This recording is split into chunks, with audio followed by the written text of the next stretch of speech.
Salut les cathos, j'espère que vous allez bien. Heureux de vous retrouver pour une nouvelle vidéo. Voilà, surtout les cathos, n'hésitez pas à faire un petit partage sur la vidéo, merci. Voilà, aujourd'hui les cathos, nous sommes le 15 janvier et nous fêtons Saint Paul.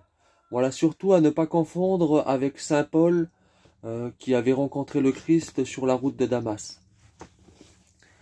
La gloire de ce grand saint est d'avoir frayé la voie du désert et d'innombrables générations de solitaires et de n'avoir été surpassé par personne dans la pratique de la prière et de la pénitence. Il naît dans la base d'Ébaïde, en Égypte. Orphelin dès l'âge de 15 ans et possesseur d'un très riche patrimoine, il abandonna tout pour obéir à l'impulsion divine. S'enfonçant dans la solitude, il arriva à une caverne creusée dans les flancs d'une montagne, et dans laquelle coulait une source limpide. Il prit ce lieu en affection et résolut d'y passer sa vie. Un palmier voisin lui fournissait son repas et son vêtement. L'eau claire de la fontaine était son unique boisson. Paul avait 22 ans quand il se retira du monde. Il vécut dans le désert jusqu'à l'âge de 113 ans. Il passa donc 91 ans sous le regard de Dieu et loin de la vue des hommes.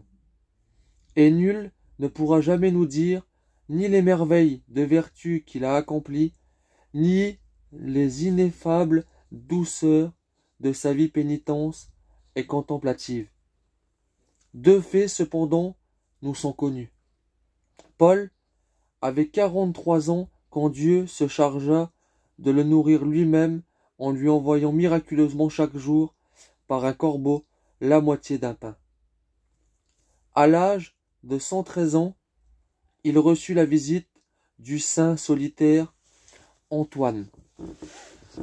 Antoine, âgé de 90 ans, avait été éprouvé par une tentation de vaine gloire, le démon essayant de lui suggérer qu'il était le plus parfait des solitaires. Mais Dieu lui avait ordonné en songe d'aller plus avant dans le désert, à la rencontre d'un solitaire bien plus parfait que lui. Après 2 jours et une nuit de marche, Antoine suivit la trace d'une louve qui le conduisit jusqu'à la grotte où habitait Paul. Ce fut à grande peine que le saint voulut ouvrir sa porte en voyageur inconnu. Il l'ouvrit enfin. Les 2 vieillards s'embrassèrent, en s'appelant par leur nom, et passèrent de longues heures à bénir Dieu. Ce jour-là, le corbeau leur a apporté un pain entier. Ils rendirent grâce au Seigneur, et s'assirent au bord de la fontaine pour prendre leur frugal repas. Antoine, de retour dans sa solitude, disait à ses disciples : « Malheur à moi, pécheur, qui suis indigne d'être appelé serviteur de Dieu. J'ai vu Élie, j'ai vu Jean dans le désert. En un mot, j'ai vu Paul dans le paradis. » Paul mourut cette même année, et sa fosse fut creusée par 2 lions du désert. Sa vie, parfaitement authentique, fut écrite par saint Jérôme. Voilà, que Dieu vous bénisse, et à plus les cathos.